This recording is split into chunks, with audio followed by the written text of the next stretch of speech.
بيكم في الحلقة التانية من دليل النجاة الشامل. في الحلقة الأولى انت دلوقتي كده فاهمة ايه هي الصدمة النفسية، وعارفة الخمس أنواع بتوع الصدمة النفسية، وكمان عارفة العوامل المؤثرة. ودلوقتي جاهزة للخطوة التانية. الحلقة دي هناخد أعراض الصدمة النفسية بالتفصيل، هنتكلم عن كل حاجة وعن كل عرض وكل تفصيلة. طب ليه؟ لأن انتي لما تعرفي ان ضربات القلب السريعة ممكن تكون عرض، والكوابيس ممكن تكون عرض، وفكرة النسيان أو العزلة ممكن يكون عرض، بتفهمي ان انتي مش ضعيفة، وانتي مش في حالة غريبة، انتي بس جسمك وعقلك بيتفاعلوا بطريقة طبيعية مع حدث غير طبيعي. فقبل ما نبدأ، حابة أنوه الحلقة دي هنتكلم عن حاجات ممكن تكون قاسية شوية للبعض، زي الأفكار الانتحارية والإدمان وإيذاء الذات والكوابيس والذكريات المؤلمة.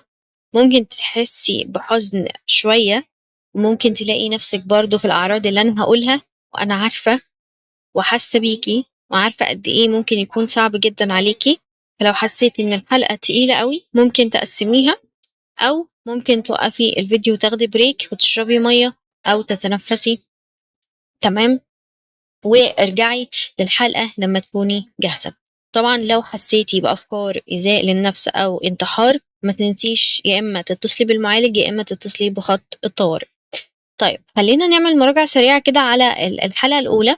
احنا قلنا الصدمة النفسية هي حدث خطير زائد رد فعل شديد وأعراض مستمرة.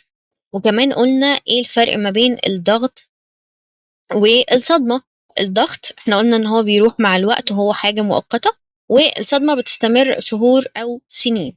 وكمان قلنا الخمس أنواع بتوع الصدمات، سواء الصدمة الحادة، المزمنة، المعقدة، أو التطورية أو الجماعية. وكمان قلنا إن في 8 عوامل مؤثرة في شدة الصدمة. راجع معايا كده، واحنا قلنا العمر، الجنس، التاريخ الشخصي، الدعم الاجتماعي، والثقافة، السيطرة، المعنى، والصحة النفسية السبعة. كل ده عرفناه في الحلقة الأولى. دلوقتي بقى السؤال المهم، إذا كان عندي صدمة إيه اللي هيحصل؟ أو إيه إيه الأعراض اللي هتظهر عليا؟ وده اللي إحنا هنجاوب عليه النهاردة. طيب ليه أصلا لازم أعرف الأعراض يا حبيبة؟ أو ليه مهم أصلا إن أنا أعرف الأعراض؟ أول سبب وأهم سبب هو إنك تتعرف على نفسك. بمعنى لما تعرفي إن اللي بيحصل لك ده هو أعراض صدمة، مش لأنك مثلا ضعيفة أو مجنونة أو أوفر أو دراما أو كده، لأن الناس اللي اتعرضوا لصدمات دايما بيقولوا لو أنا حسيت إن أنا اتجننت في حاجة غريبة، أنا كل الناس عادية وأنا الوحيدة اللي حاسة إن أنا مش طبيعية. لكن لما تعرفي إن الكوابيس والقلق والخوف والعزلة والأعراض الاقتحامية كلها أعراض طبيعية للصدمة، وقتها بتبدأي تفهمي نفسك وبتبدأي تتقبلي نفسك شوية شوية. السبب التاني هو إن إحنا نطلب المساعدة. لما تيجي تعرفي الأعراض، تعرفي لما تيجي تروحي للثيرابيست تشرحي له أنت حاسة بإيه بالظبط، أو إيه اللي بيحصل. يعني بدل ما تيجي تقولي له لا أنا تعبانة أنا مش عارف أنا إيه اللي بيحصل معايا، أنت ممكن تقولي له لا أنا عندي ذكريات اقتحامية أو عندي كوابيس، أو إن أنا بتجنب الأماكن المرتبطة بالحدث أو بالصدمة، أو أنا بعاني من خدر عاطفي. فالوصف الدقيق هو تشخيص دقيق وبالتالي علاج فعال. السبب التالت بقى هو التقييم أو التتبع. يعني لما تيجي تعرفي الأعراض اللي انت بتعاني منها، بتقدري انك تتابعي التحسن بتاعك. في بداية العلاج في الأول خالص انت ممكن تكوني بتعاني من 15 عرض، تمام؟ طب بعد 3 شهور من العلاج بقوا 10 أعراض بس مثلا. طب بعد 6 شهور بقوا 5 أعراض. طب بعد سنة ممكن يكون مثلا عرض أو اتنين، أو حتى مفيش أعراض. فالتحسن بيبقى واضح، وده بيديكي امل في العلاج، او امل انك تكملي، او حتى امل انك هتتعالجي وهتكوني احسن او هترجعي طبيعية تاني. السبب اللي بعده هو كسر العزلة. يعني لما تعرفي ان في ملايين من الناس عندهم نفس الاعراض اللي عندك، وقتها هتحسي انك مش الوحيدة اللي بتعاني من ده. لا، ممكن اكتر من 70% من البالغين في العالم تعرضوا لحدث صدمي واحد على الاقل في حياتهم كلها، وانا شخصيا تعرضت للموضوع. فمعظم الناس بتتعرض لأعراض صدمية أو صدمات عامة، طبعا باختلاف البيئة وباختلاف إيه هي أصلا نوع الصدمة. السبب الأخير بقى إن هو ليه لازم تعرفي الأعراض اللي عندك، إن فكرة إن يكون عندك أمل في العلاج. لما تعرفي ان الاعراض اللي عندك دي قابله للعلاج، يعني مش حاجه مستحيله، بتبدأي بتحسي بالأمل نوعًا ما شوية، اللي هو الأعراض دي مش هتكون معايا لحد ما أموت، لأ، إن الحاجة العلاج مش مستحيل بل هو ممكن. طيب رغينا كتير يا حبيبة تعالي ندخل بقى على الأعراض. الأعراض هنقسمها أنواع. أول نوع معانا هو الأعراض الجسدية. تمام؟ ليه؟ لأن الصدمة مش بس في الدماغ للأسف، الصدمة في كل خلية في جسمك. في كتاب شهير اسمه The Body Keeps Score، أو الجسم يحتفظ بالنتيجة، أو عندنا اسمه جسمك يتذكر كل شيء. الكتاب ده يعني تحفة تحفة، مفيش حد فاهم صدمات أو أخصائي أو معالج ما قرأش الكتاب ده. الكتاب بيشرح عن ازاي الصدمة بتتخزن في الجسم، مش بس في الذكريات. يعني جسمك بيفتكر، وعضلاتك بتفتكر، وحتى معدتك بتفتكر. ودلوقتي عايزين نفهم بس ده بيظهر ازاي في الأعراض الجسدية. أول حاجة بتظهر فيها هي القلب والدورة الدموية، سواء خفقان القلب أو ألم في الصدر أو حتى ارتفاع ضغط الدم أو برودة الأطراف. ناخدها واحدة واحدة. خفقان القلب، إنك تحسي إن قلبك عمال يدق بسرعة جامد، اللي هو بقوة شديدة جدا انت حاسة بيها في صدرك. حتى لو مفيش خطر حقيقي اوريدي حاصل معاكي دلوقتي، انت ممكن تكوني قاعدة على الكنبة عادي عمالة تتفرجي على حاجة مش اكشن مثلا او كده فيها قتل وحوارات من دي، هي حاجة عادية. فجأة تلاقي دقات قلبك عمالة تزيد تزيد تزيد، فانت بتحسي ان قلبك هيطلع من مكانه. والموضوع ده مرعب جدا، يعني في ناس بتفتكر ان هي عندها مشكلة في القلب وتروح تكشف وما تلاقيش اي حاجة. تمام؟ ده بالنسبة لخفقان القلب. طيب ألم في الصدر، ألم أو ضغط في الصدر كده، تحس إن في كتمة على قلبك كده ما انتش قادرة تتنفسي. تمام؟ وخاصة في حالة التوتر، لما تتوتري كتير أو حالة إنك تفتكري الحدث الصدمي. طبعا في ناس كتيرة بتفتكر عن إن هي عندها أزمة قلبية، فتروح تعمل تحاليل، فالدكتور يقول لها لا كل حاجة سليمة، انت يعني مفيش حاجة، قلبك سليم وانت دنيتك تمام ومفيش أي حاجة. ولكن هم هيحسوا وقتها ان الألم مش طبيعي، لا ازاي يا جدع التحاليل سليمة ومفيش أي حاجة، ولكن الألم حقيقي حقيقي حقيقي. حتى لو التحاليل العضوية ما جابتش نتيجة أو طلعت إن أنت ما فيكيش حاجة عضوية سليمة، أنت سليمة يعني. طيب ارتفاع ضغط الدم، كل الناس اللي مرت بصدمة هتلاقي ضغطها على طول عالي، ضغطها عالي. وفي ناس طبعا عكس عكاس، يعني انا من ضمن الناس اللي ضغطي على طول واطي، اللي هو انا مش فاهمة ازاي. فالضغط عالي او بيعلى طول الوقت في التوتر المستمر، وممكن يبقى الضغط بيرتفع او مرتفع طول الوقت فيبقى مزمن. برودة الاطراف، ايدك ورجلك دايما هتلاقيهم باردين، خاصة في الشتاء بسبب ضعف الدورة الدموية. طب ليه يا حبيبة كل ده بيحصل؟ لما تكوني في خطر حقيقي الجسم بيستعد للهروب أو القتال، وده طبعا احنا قلناه أول محاضرة. فالقلب بيدق بسرعة علشان يضخ دم أكتر للعضلات. لكن لما تحسي الصدمة مزمنة، الصدمة عندك مثلا مزمنة، الجسم بقى بيفضل في حالة التأهب والإنذار دي طول الوقت، حتى لو مفيش خطر فعلي. حتى لو مفيش خطر فعلي فالجسم بيفتكر إن هو في خطر. أوكي؟ دي كانت أول حاجة بالنسبة للأعراض الجسدية اللي هي القلب والدورة الدموية. تاني حاجة بقى معانا هي الجهاز التنفسي. الجهاز دايما هتلاقي نفسك ما انتش قادرة تاخدي نفس عميق خالص، التنفس عندك دايما سطحي وسريع جدا. حتى لو انت مش بتعملي اي مجهود دايما حاسه انك بتنهجي. لو انا بطلع السلمه بنهج. الناس اللي هم في العشرينات مفكرين نفسهم في الخمسين، هم دول بالظبط. فرط التنفس، هتلاقي تنفس عندك سريع، دايما دايخة، دايما في حاسة في دوار عندك، دايما في تنميل في الايد او في الشفايف. والموضوع مخيف نوعا ما، لان في ناس ممكن يجيلها بانيك اتاك من الموضوع، لان هي بتحس ان هي هيغمى عليها. تمام. ثالث حاجة اللي هي ان حاسه ان انا في حاجه ضغط على قلبي وصدري كده، مش قادره اخد نفس كامل. لما حد يقول لك خد نفس عميق وبتاع، مش قادره اخد ودايما في خوف من الموت، فتحس انك مخنوقه. يبقى تاني حاجه معانا هي الجهاز التنفسي. سواء ضيق تنفس أو فرط تنفس أو الشعور بالخنقة أو بالاختناق. طيب ليه ده بيحصل؟ لما يكون الجسم في حالة خوف الدماغ بيؤمر الدماغ بيؤمر أو بيدي أمر بالتنفس السريع. ليه؟ علشان يمد العضلات بأكتر حاجة من الأكسجين أو بأكبر قدر من الأكسجين عشان يستعد للهروب. لأن هو اوريدي مثلا في حالة خوف، فأنت شايف أسد قدامك، فطبيعي جدا أنت بتستعد، هوب يلا اجري، طبيعي. ولكن لما الخوف يكون مزمن التنفس بيفضل غير منتظم.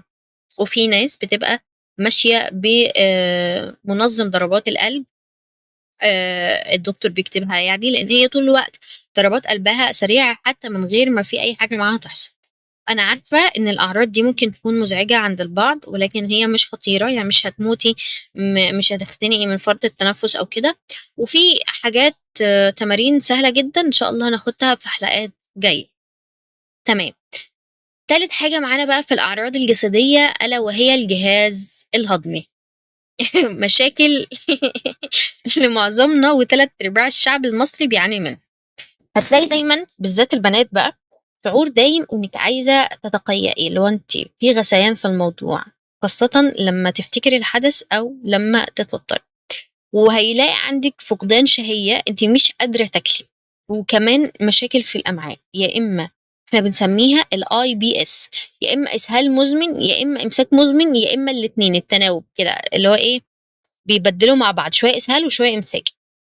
ده بيسموه الاي بي اس او القولون العصبي. اوكي. طيب حرقة المعدة، عندك ألم دايما في المعدة، حرقة مستمرة، ارتجاع حمضي، التهاب القولون، في الحالات الشديدة ممكن يجي لها قرحة معدة. كل الكلام ده بسبب الصدمات الغير معالجة. ألم في البطن دايما، في تشنجات معوية، انتفاخ مستمر ما بيهداش، غازات كتير جدا، ألم من غير حاجة أو من غير سبب. عندك تغيرات كمان في الوزن، اللي هو انت يا إما بتاكلي كتير فأكل زايد كنوع من أنواع التأقلم فزيادة وزن، يا إما ما تاكليش خالص أو عندك فقدان شهية بالتالي هيكون في فقدان وزن. طيب ليه بقى؟ ليه الموضوع ده؟ لأن الدماغ والأمعاء أو المعدة مرتبطين ببعض. في ناس بتسميها the second brain أو الدماغ التاني، اللي هي الأمعاء، المعدة يعني. فلما تكوني متوترة المعدة بتشد عليكي، بتتوتر هي كمان. عارفين انتوا اللي هو واحنا مثلا داخلين امتحان وبتاع، فانا معدتي على طول شد عليا القولون، مش قادره استحمل ومعدتي على الاخر بسبب التوتر. تمام. فالجهاز الهضمي سوري بيكون حساس جدا للضغط النفسي، وخاصة الكورتيزول اللي هي هرمونات التوتر بتأثر برضو على حركة الأمعاء، يا إما بتبطئها يا إما بتسرعها. تعالوا أحكي لكم قصة كده قبل ما ندخل أو نكمل الأعراض الجسدية. في بنوتة عندها 32 سنة، كانت على طول عندها القولون العصبي أو الاي بي اس زي ما احنا اتفقنا. عندها القولون العصبي بقالها أكتر من 5 سنين. كل شوية تروح لدكاترة جهاز هضمي، تعمل فحوصات، تعمل منظار على كل حاجة بقى، اللي هو عشان تطمن. فكل الدكاترة أجمعوا إن مفيش مشكلة عضوية، ده مجرد قولون عصبي. ولكن الألم بالنسبة لها كان حقيقي، والإسهال كان يعني بشكل يومي، لحد ما دكتور سألها هو أنتِ مريتِ بصدمة نفسية؟ فهي من هنا بقى فهمت إن الموضوع ده هو سببه إن هي ما اتعالجتش من الصدمة اللي اتعرضت لها. تمام. ودي فايدة طبعا إن أنت مثلا تبقى غطسان في مجالك وفي نفس الوقت عندك علم واطلاع بالمجالات الأخرى. طيب رابع حاجة بقى في الأعراض الجسدية، طبعا الأعراض كتير جدا جدا جدا ومنقسمة على أكتر من قسم، فإحنا هنعمل اختبار ومقياس بإذن الرحمن. هيكون على جروب التليجرام او اكتبوا لي في الكومنت احنا محتاجين الاختبار، هيكون فيه كل الحاجات دي علشان نعمل اختبار ونشوف احنا بنعاني من اعراض ايه بالظبط. طيب الجهاز العضلي، هتلاقي دايما توتر عضلات مزمن، اللي هو شد الرقبة والكتفين دايما متوترة، تحسها متحجرة كده، ما انتش قادر تسترخي، تحس ان جسمك كله مشدود.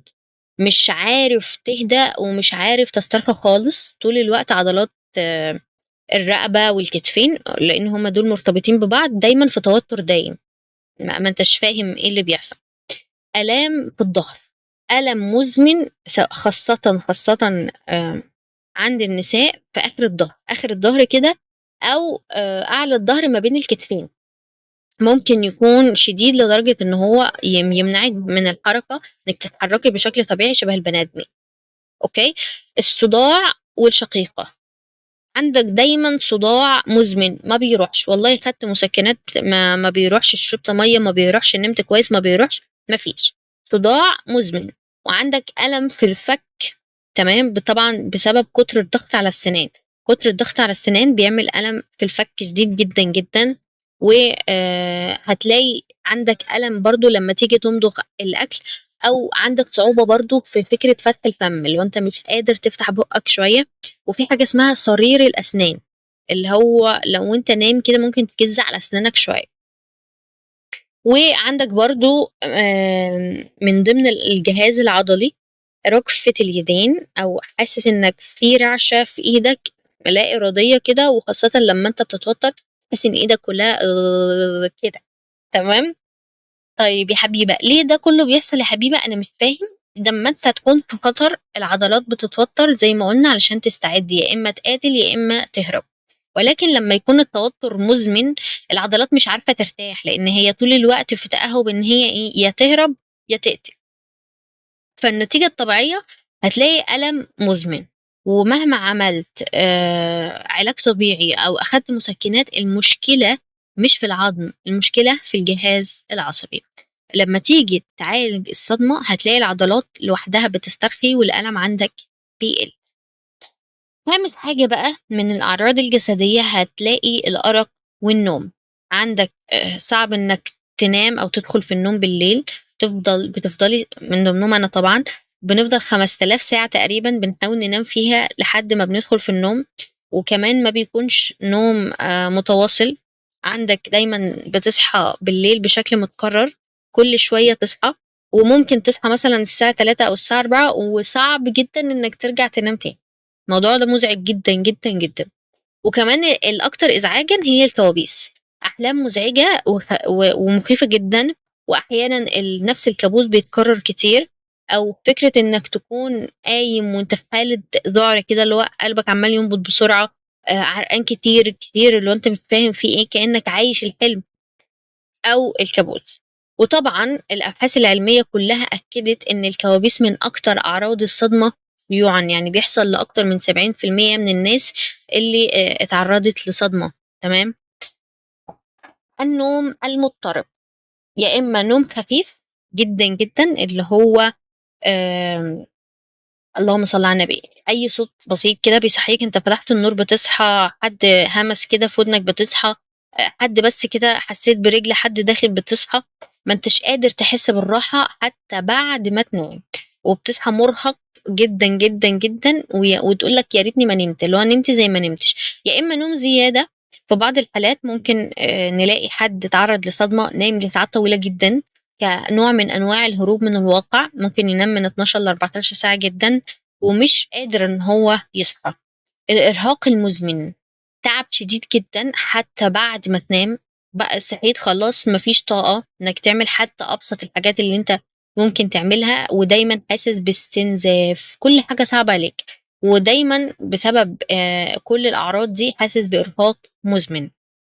ليه؟ لأن الجهاز العصبي احنا قلنا دايما في حالة تأهب حتى في أثناء النوم، الدماغ مش قادر يرتاح ولا العضلات قادرة ترتاح، الدماغ بيفضل في حالة مراقبة، اللي هو أنا منتظر الخطر، حتى لو مفيش خطر لا أنا منتظر الخطر، خطر يا دوبك جايلي فلازم أكون مستعد، فعلشان كده الجهاز العصبي دايما متأهب. فالنتيجة الطبيعية النوم هيكون غير مريح وأرق وإرهاق مزمن. سادس حاجة بقى هي الألم المزمن. في مرض العصر كده طلع اسمه الفايبروميالجيا. آم، فألم هتلاقي في كل أنحاء الجسم، في 18 نقطة محددة كده في الجسم، دي من أعراض الفايبرو. هتلاقي إرهاق شديد جدا، وفي حاجة اسمها برين فاج أو ضباب الدماغ، انت لو انت مش قادر او انت مش فاهم مين بيودي على فين ولا ايه اللي بيحصل. ألم الأعصاب، في وغز، في تنميل، في دايما إحساس بحرقان، وألم حاد مفاجئ. وكمان ممكن يكون ألم غير مفسر، اللي هو ألم في أماكن مختلفة عمال ينتقل من مكان للتاني. تعمل تحليل مفيش فايدة، مفيش سبب عضوي، اللي هو أنت تمام، طب الألم ده جاي لي منين؟ الله أعلم. والألم ممكن يزيد ويكون أشد من الطبيعي، من أول كده لما حد يجي يلمسك كده، لا يعني أنا جسمي وجعني مش عايزة حد يلمسني، ممكن تفضل تقول كده. فالصدمة بتغير طريقة المعالجة بتاعة الدماغ للألم. فطبعا الجهاز العصبي بيكون شديد الحساسية، والألم اللي كان بالنسبة لك حاجة بسيطة جدا جدا بقى شديد ومزمن. طبعًا إن في دراسات اتعملت قالت إن من 60 ل80% من مرضى الفايبرو عانوا من صدمات نفسية جدًا في الماضي وما عرفوش إن هم يتخلصوا منها، تمام؟ الألم حقيقي ماشي، ولكن الدكاترة لحد دلوقتي أو الأطباء ما لاقوش سبب عضوي للموضوع. فالصدمة ممكن تخلق حرفيًا ألم جسدي حقيقي، ومحدش ممكن يكون متخيل الألم ده لحد فين، أوكي؟ طيب في أعراض تانية جسدية ممكن تكون عندك لو تعرضت للصدمة، زي ضعف المناعة، اللي هو سهل جدا انك كل شوية تدخل في دور برد دور برد دور برد، خاصة في الشتاء. مشاكل في الدورة الشهرية عند النساء، اللي هو يا إما عدم انتظام، يا إما لو بتجيلك بألم شديد جدا. تعرق طبعا، تغيرات في درجة حرارة الجسم، اللي هو انت شوية حران شوية بردان، ما انتش فاهم مين بيودي على فين. مشاكل في الرؤية، ما انتش شايف أو في ضبابية شوية، أو يكون عندك حساسية للضوء. مشاكل طبعا في الأسنان، الدوخة والدوار، وخاصة لما تفتكر الصدمة. يبقى الخلاصة كده، الصدمة بتعيش في الجسم مش بس في الدماغ، كل خلية ممكن تتأثر، وكل جهاز طبعا بيتأثر. يعني الأعراض ممكن تكون متنوعة جدا من شخص للتاني وعلى حسب نوع الصدمة. فطبعا حابة أنوه، لما انت تيجي تعالج الصدمة، الجسم بيرجع طبيعي تاني زي الأول، ماشي. بس كده، دي كانت أول جزء معانا، هي الأعراض الجسدية. تعالوا بقى نفهم الأعراض النفسية. الأعراض النفسية هي طبعا الأشهر والأكثر تأثيرا، ودي اللي بتعرف البي تي اس دي في عندنا في معيار الدي اس ام 5. ودي الأعراض اللي انت بتحسي معاها انك فقدت السيطرة على عقلك، ولكن زي ما قلنا قبل كده انت مش بتتجنني، يعني انت مش مجنونة، لأ، عقلك بيحاول يعالج حدث صدمي. فالأعراض النفسية، أول عرض هو الذكريات الاقتحامية.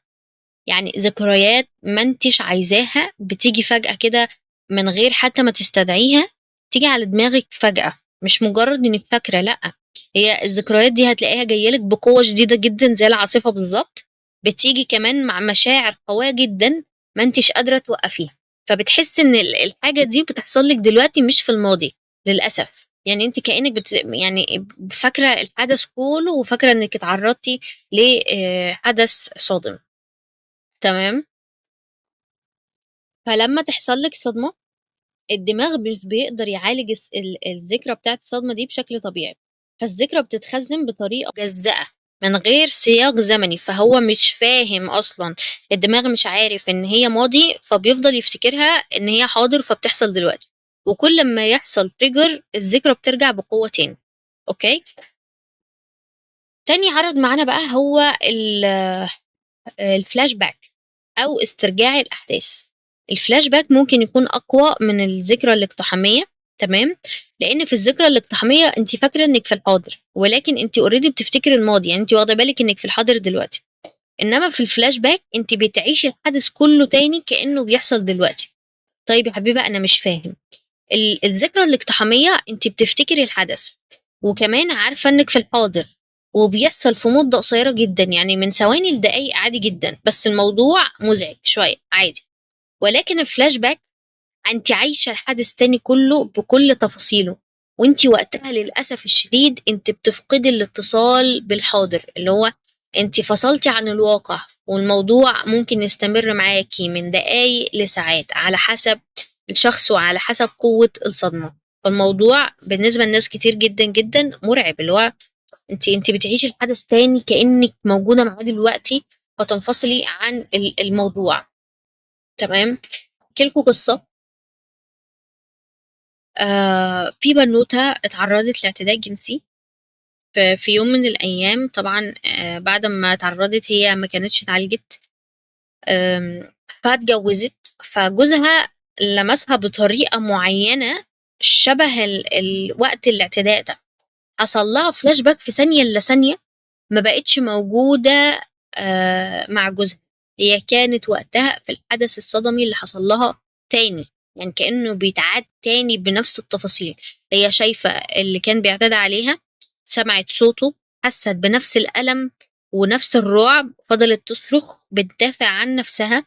مش عارفة، يعني هي لأن هي فصلت عن الواقع، فما كانتش عارفة إن جوزها هو اللي قدامها. والفلاش باك وقتها كان ممكن يستمر معاها من 10 دقايق لربع ساعة، ولكن للأسف لما تيجي ترجع للحاضر تاني هي اوريدي كانت منهكة تماما، يعني ما كانتش قادرة. تمام. فالفلاش باك بتحصل مع حوالي من 50 ل60% من الناس اللي حصل لها صدمة، أو من الناس الناجيات اللي نجوا من أعراض الصدمة أو الBTSD. ودي طبعا من أكتر الأعراض إرهاقا وتأثيرا على الحياة اليومية. تالت عقرب معانا بقى هي الكوابيس. كوابيس متكررة ومستمرة عن يا إما الحدث الصدمي أو أحداث مشابهة. من أكتر خصائص اللي تثبت إن الكوابيس إن هي شديدة الوضوح. يعني ممكن علامات معينة كده واضحة جدا جدا في الكابوس اللي أنا بحلم بيه ده، ومتكررة، يعني نفس الكابوس ممكن يتكرر أكتر من مرة. والكوابيس دي ممكن تكون واقعة جدا، بتخليك تصحى وانت يعني قلبك بيدق بسرعة، وفي رجفة، وفي حالة ان هو انت مرعوب، وطبعا صعوبة في انك ترجع تاني تنام. تأثير الكوابيس دي عليك بقى، الكوابيس طبعا هتمنعك انك تنام بشكل كويس، فالنتيجة ارهاق مزمن، ضعف في الذاكرة، مزاج مستفز، طول الوقت انت مقريف، وطول الوقت انت مودك مش حلو. فقلة نوم بتزيد التوتر، كوابيس أكتر فقلة نوم أكتر، ونفس الدايرة المفرغة. ده كان تالت عرض. رابع عرض بقى اللي هو القلق الشديد. القلق دايما مستمر، في توتر دايم، دايما متوقع الكوارث اللي هي تحصل. أكتر الأفكار اللي بتجيلك أو بتجيلك إن في حاجة وحشة هتحصل، أنا مش في أمان، أنا جسمي مش في أمان دلوقتي، وإن الدنيا خطر، وإن لازم أكون دايما مستعدة طول الوقت، يا إما للهروب يا إما للقتال. فدايما حاسة بأعراض سواء خفقان قلب، تعرق، رجفة، دوخة، ضيق تنفس، أو أعراض نفسية اللي هي عدم القدرة على الاسترخاء، صعوبة في التركيز أو العصبية، أو خوف مستمر. طيب النقطة اللي بعد كده هي فرط اليقظة. في دايما متيقظة، دايما عمالة تراقب اللي هنا واللي هنا، ومين بيودي على فين، ومين رايح ومين جاي ومين بيعمل. دايما عمالة تدوري على الخطر، حتى لو مفيش اوريدي خطر أو انت مش موجودة في خطر فعلي، لا انت دايما بتدوري. ممكن تكوني بتدوري في أماكن عامة عادي، لو انت بص على كل الناس حواليكي، بتحللي كل موقف، مين بيتكلم ازاي، ده رياكشنه كان عامل ازاي، وهكذا. أو بتدوري في البيت، اللي هو أي صوت بسيط دايما بيخليكي في حالة تأهب. النقطة اللي بعد كده هي استجابة مفاجأة مبالغ فيها. أي صوت مفاجئ، أي حركة مفاجأة بتخليكي تقومي من مكانك كده مفزوعة. مثلا بتخافي جدا لما صوت الباب يتقفل. ممكن يعني تصوتي حرفيا لو حد لمسك من أماكن معينة، أو لمسات معينة من جسمك. فالاستجابة بتكون أكتر بكتير أو أقوى من الموقف اللي اوريدي حاصل، لأن بعد الصدمة الجهاز العصبي زي ما قلنا بيفضل في حالة تأهب. ونقطة كمان، الأميجدالة اللي هي مركز الخوف في الدماغ بتبقى نشطة بشكل مبالغ فيه. تمام. طيب خامس عرض معانا بقى اللي هو البانيك اتاك، أو نوبات الذعر أو الذعر على حسب ما انتوا بتقروها يعني أو بتسموها. فالبانيك اتاك هو خوف مفاجئ بيوصل للذروة في ثانية إلا ثانية، يعني في دقايق معدودة أو ثواني معدودة ممكن يوصل لأقصى حاجة.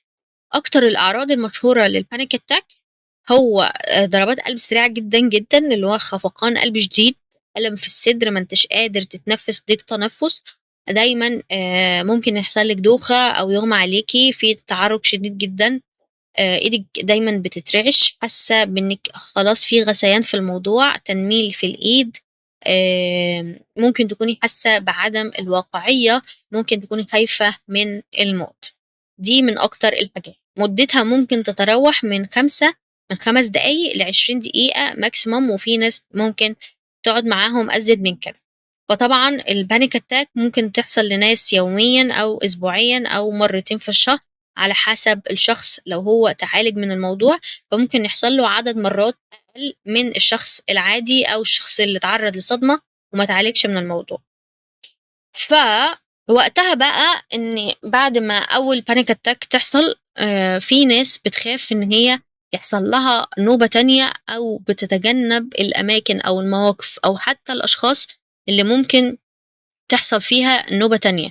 دي من أكتر الحاجات اللي بتزود العزلة. بمناسبة العزلة بقى، هو السادس عرض معانا الdepression أو الاكتئاب. حزن عميق جدًا، فقدان الاهتمام، يأس من كل حاجة في الحياة. أكتر الأعراض اللي معروفة في الاكتئاب اللي هي الحزن المستمر، فراغ عاطفي، إن أنا مش قادر أحس بفرح، مش قادر أحس بمشاعر إيجابية. أعراض السلوكية زي إن أنا أفقد الاهتمام بكل الأنشطة حتى اللي أنا كنت باحبها، مش قادرة أرجع لها تاني، أو ما حتى لو مارستها مش حاسة بفرح تاني. الانسحاب الاجتماعي وقلة الطاقة، وكمان صعوبة القيام إن أنا أعمل حتى أبسط المهام. الأعراض المعرفية للاكتئاب أفكار سلبية عن النفس والعالم والمستقبل والناس، لو أنتم مش متخيلينها أفكار سلبية في كل حتة، وممكن يحصل في الحالات الشديدة أفكار انتحارية. طيب يا حبيبة، هل أنا معنى إن أنا حزين إن أنا عندي اكتئاب؟ إنه الحزن ده شعور طبيعي بعد خسارة، ده طبيعي جدا، والحزن بيخف مع الوقت. إنما الاكتئاب هو حالة مستمرة بتأثر على كل حياتك، وللأسف مش بتخف لوحدها غير لما تتعالج. وغالبا كل الناس اللي عانت من PTSD جالها اكتئاب برضو، يعني الاتنين غالبا بيجوا مع بعض. طيب، سابع عرض معانا هو الخوف الشديد. طبعا التانية كانت قلق، دلوقتي الخوف. الخوف من الأماكن، خوف من أشخاص، خوف من المواقف المرتبطة بالصدمة. يعني مثلا لو الصدمة حصلت لي وأنا سايقة العربية فحصلت لي حادثة، فأنا وقتها هاخاف من إن أنا أسوق تاني، أو إن أنا أركب عربيات عامةً. طيب لو الصدمة حصلت من راجل، فأنا هاخاف من كل الرجالة. أي حاجة مرتبطة بالصدمة فأنا باخاف منها وباتجنبها. وحاجة كمان مهمة أوي ألا وهي التعميم. يعني الخوف مش بس بيكون من الموقف الأصلي، لأ، هو الموضوع بيتعمم بقى. يعني مثلًا لو الصدمة كانت من شخص ملتحي اللي هو عنده دقن يعني، أنتِ ممكن تخافي من كل الناس الملتحيين، أو تقولي إن كل الناس الملتحية مش كويسة، أوكي؟ فالدماغ بيعمم الخطر علشان يحميكِ، هو ده بيقيد حياتِك للأسف الشديد، فمش طول الوقت الدماغ بتعرف تحميكِ من الموضوع. طيب إحنا كده قُلنا الأعراض الجسدية والأعراض النفسية. القسم التالت معانا بقى ألا وهو الأعراض العاطفية. من أكتر الأعراض اللي معروفة الخَدْر العاطفي، أوكي؟ إن أنا مش قادرة أحس بأي حاجة، عندي انفصال عن المشاعر وعن الواقع، إن أنا مش قادرة أحس بفرح، مش قادرة أحس بحزن، مش قادرة أحس بروبوت، أنا حاسة إن أنا روبوت، حاجة في جوايا حاجة ميتة من جوّه، ما أناش قادرة، تمام. وطبعًا الأبحاث قالت إن الخَدْر العاطفي ده مرتبط بشكل كبير بانخفاض الأميجدلا. طيب الغضب الشديد، في نوبات غضب مفاجأة ما أنتيش قادرة تسيطري عليها، أبسط حاجة بتخلّيكِ تنفجري حرفيًا، ممكن تصوّتي، ممكن تعيّطي، ممكن تعنفي الشخص اللي قدّامِك. الغضب الشديد. آمم الشعور بقى الخزي والعار، من أعمق الشعور، مش عارفة أجمّع الشعور إيه بصراحة، من أعمق المشاعر اللي ممكن بني آدم يحس بيها. إحساس إن الواحد مكسور، أو إن هو عيب، أو إن هو لأ أنا قذرة، أنا نكسة، sorry في الألفاظ بقى، بس هو ده اللي بيحصل، أو أنا السبب، أو أنا أستحق ده، أنا مش كويسة علشان كده حصل معايا الموضوع ده. لوم ذات بشع جدًا، اللي هو أنا كان المفروض أعمل حاجة تانية وما عملتهاش، وأنا اللي غلط، وأنا اللي مش عارف إيه. فذنب وخزي وعار مرتبطين جدًا بالأعراض العاطفية للصدمة. والخوف المستمر، إن أنا دايمًا خايفة، دايمًا حاسة بعدم أمان، ما فيش أمان في أي مكان فباتجنب. و نقطة الحزن العميق، حزن على الثقة، حزن إن أنا مش قادرة أعيش حياة طبيعية شبه البني آدمين، حزن على إن أنا مش قادرة أحس بالأمان مع أي حد، حزن على الثقة اللي أنا فقدتها في الناس، حزن على حاجات كتيرة أوي يعني. طيب دي كانت الأعراض العاطفية، أتمنى إن لحد الآن تكون كل حاجة مفهومة، وطبعًا لو في أي حاجة مش مفهومة ابعتوا لي أو اكتبوا لي في الcomment. أوكي؟ طيب القسم الرابع بقى الأعراض السلوكية. الأعراض السلوكية من أشهرها طبعًا من معايير الPTSD أصلًا في الDSM-5، ودي هناخده المرة الجاية إن شاء الله، التجنب أو الavoidance. تجنب الأماكن، تجنب الأشخاص، المواقف، الأفكار المرتبطة بالصدمة. عايزة أقول لكم إنه في ناس بتتجنب الروايح، يعني لو في ريحة معينة مثلًا في وقت الصدمة كان موجود، أنا ممكن حد يتجنب الروايح، ممكن حد مثلًا لو ليها علاقة بالكلاب كانت موجودة في وقت الصدمة أو وقت الحدث الصدمي يعني، ممكن يتجنبوه الحيوانات عادي. أنتم مش متخيلين الموضوع ده صعب جدًا، جدًا، جدًا يعني. الانسحاب الاجتماعي، سواء عُزلة، إن أنا أقطع علاقاتي، مش قادرة أخرج من البيت أو مش عايزة أخرج من البيت، مش قادرة أحضر مناسبات، ممكن ألجأ للإدمان، سواء إدمان كحول، إدمان مخدرات، إدمان أكل، ودي من أشهر الإدمانات اللي موجودة، أو الإدمانات القهرية سواء الshopping أو الphone اللي هو الإنترنت يعني. كل ده كل أنواع الإدمانات دي علشان أهرب من مشاعري، مشاعر مؤلمة جدًا، جدًا، فعشان أهرب منها أنا ممكن ألجأ للإدمانات دي. نقطة كمان إيذاء الذات، إيذاء الذات سواء إن حد يجرح نفسه، حد يحرق نفسه، ودي موجودة وalready حاصلة، يعني أنا شُفتها بنفسي. ممكن حد يضرب راسه أو يعوّر نفسه، ده بالنسبة لهم الطريقة المألوفة للتعامل مع الألم النفسي. دي يعني أنتم متخيلين إن حد مثلًا يجرح نفسه ويعمل cutting وبتاع هو كده بيرتاح؟ أنتم متخيلين أصلًا الدماغ رايحة لفين؟ ممكن كمان سلوك فيه مخاطر، يعني مثلًا علاقات جنسية غير آمنة، علاقات جنسية كتيرة، عندِك مثلًا سواقة متهورة، مغامرات مثلًا اللي هو بيقولوها no risk no fun، فيالّا fun بقى كده. طيب فرط اليقظة.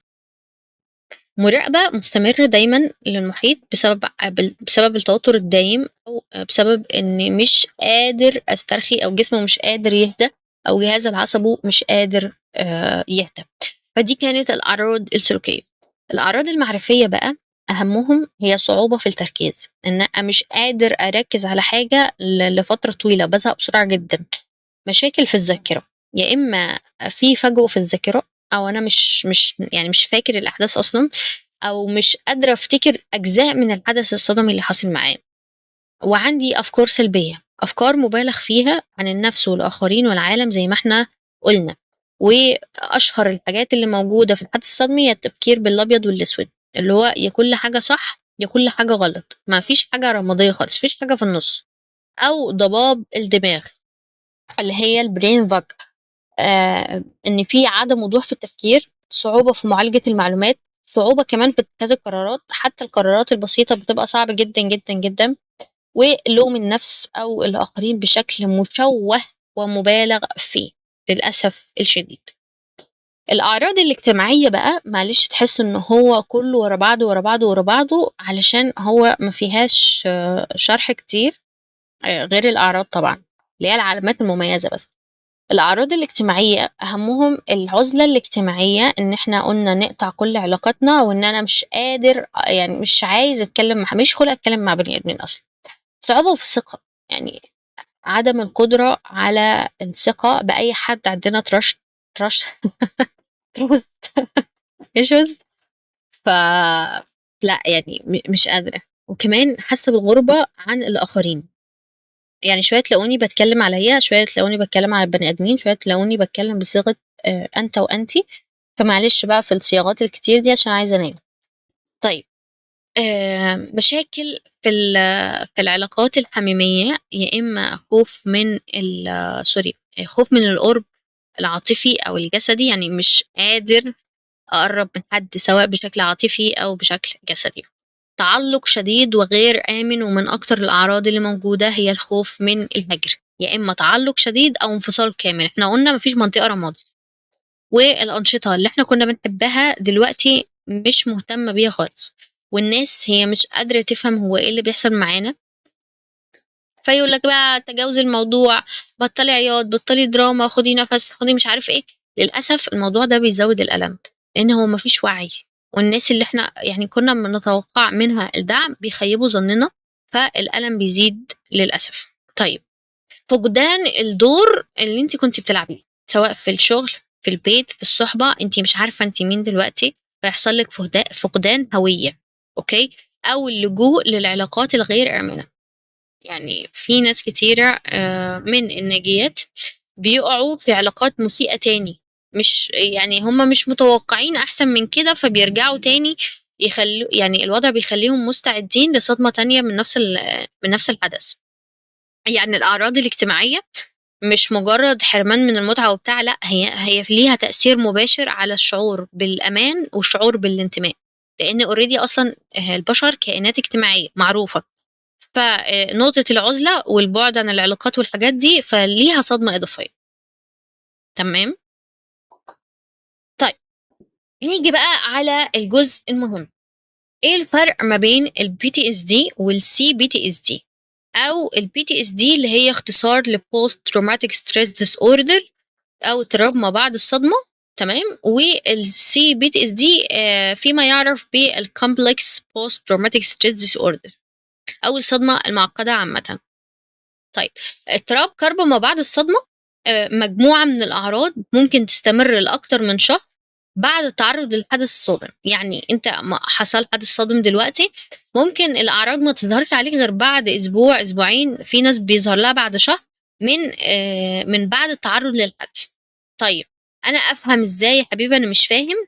في عندنا حاجة اسمها معايير التشخيص. معايير التشخيص ده من الدليل اللي هو ال DSM-5 TR، وطبعا احنا طبعا اخدناهم في اول حلقة، هنقولهم تاني.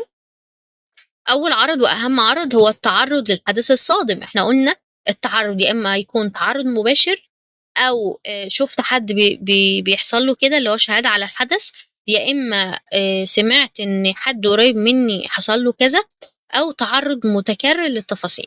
ده كان التعرض للحدث. تاني حاجة هي أعراض الاقتحام. احنا قلنا الأعراض دي ممكن تكون كوابيس، ممكن تكون ذكريات اقتحامية، أو فلاش باك، أو ردود فعل جسدية. اللي بعد كده التجنب، سواء تجنب أفكار، تجنب مشاعر، أماكن، أشخاص ومواقف. وإحنا قلنا كمان ممكن تجنب روايح، تغيرات سلبية في التفكير والمزاج. يعني أنا مش قادر إن أنا أفتكر أجزاء من الحدث، أو عندي أفكار سلبية عن النفس والعالم والمستقبل والآخرين كمان، ولوم الذات أو لوم الآخرين، وعندي مشاعر سلبية مستمرة، وكمان الانفصال عن الآخرين، وعدم القدرة على الشعور بمشاعر إيجابية. وأخيرا تغيرات في الاستثارة والتفاعل، عصبية، غضب، سلوك مثلا احنا قلنا مدمر للذات، فرط يقظة، مشاكل في التركيز، مشاكل في النوم، استجابة مفاجأة مبالغ فيها. طبعا احنا قلنا الحاجات دي ممكن تظهر أكتر من شهر أو تستمر لأكتر من شهر، فبتأثر بشكل كبير على الحياة اليومية، سواء الأنشطة، الشغل، العلاقات، أيا كان بيأثر بشكل كبير جدا جدا. ده كان البي تي اس دي. طيب، انا ايه السي بي تي اس دي او اضطراب ما بعد الصدمه المعقد؟ هي نفس الاعراض اللي احنا قلناها، ولكن في اعراض اضافيه كمان. طب امتى بيحصل السي بي تي اس دي؟ لما يحصل لك صدمات متكرره على مدى فتره طويله جدا، اللي هو انت تطلع من مش عارفه بيقولوها ايه، بس تطلع من صدمه تدخل في صدمه، تطلع من صدمه، ولا يعينك الله يعينك، والله والله يعينك ايهما اقرب. آم، المعقدة بقى ممكن تحصل من شخص قريب جدا أو موثوق، سواء حد من الأهل، الوالد أو الوالدة أو الأخ أو الأخت أو أيا كان. ممكن يحصل من الشريك، ممكن تحصل من المهم الدايرة المقربة، يعني الدايرة الأولى والدايرة المقربة. وكمان بتحصل في سياق من عدم القدرة على الهروب، اللي هو أنا مش قادر أهرب، للأسف معرفتش أهرب. سواء مثلا لو أنت بنت وتعرضتي لإساءة جسدية أو جنسية أو نفسية حتى من وأنت صغيرة من حد قريب منك أو من الأهل يعني، فأنت بنت ومش عارفة مثلا تسافري أو تعملي أي حاجة، أو حصل لك علاقة مسيئة سواء عنف منزلي أو عنف زواجي أو كده طويلة المدى، أو حصل لك احتجاز أو أسر لا قدر الله، أو أنت عايشة في منطقة حروب لسنوات طويلة، أو إنك بتتعرضي للتنمر المستمر مثلا، أو إن حد بيستغلك في الشغل لفترات طويلة. فدي آه لما بتحصل معاكي يبقى احنا عرفنا ان ده CPTSD. اوكي، طيب احنا قلنا يا حبيبة ان في اعراض اضافية عن الBTSD علشان اسميها CPTSD. زي ايه؟ اول واهم حاجة هي صعوبة شديدة في تنظيم المشاعر، عندك تقلبات مزاجية شديدة جدا، غضب شديد ما انتش قادرة تسيطري عليه ويتحول لعنف احيانا مع ناس معينة، حزن شديد وعميق ومستمر، حاسة بالفراغ والخواء، انت فاضية من جوه، صعوبة في انك تهدي نفسك، بتحتاجي ساعات كتير جدا على انك ترجعي طبيعية تاني زي الاول، عندك مشاعر متناقضة، ممكن يكون بتحبي وتكرهي في نفس الوقت، ما انتش فاهمة ازاي، ما انتش فاهمة حتى ايه اللي بيحصل معاكي. 2، مفهوم ذاتي سلبي جدا، حاسة بالعار بالذنب، حاسة انك مكسورة، حاسة انك قذرة، او حاسة انك عيب بشكل اساسي، وحصل لك فقدان هوية، انت مش عارفة انت مين، ما انتش عارفة ايه قيمتك، حاسة بعدم القيمة. حاسة برضو او انك احيانا في ناس بتؤمن انك لا تستحق الافضل، وللأسف بتشوفي نفسك من خلال عيون الشخص المؤذي او الشخص المعتدي. الموضوع صعب صعب صعب صعب جدا جدا ومرهق.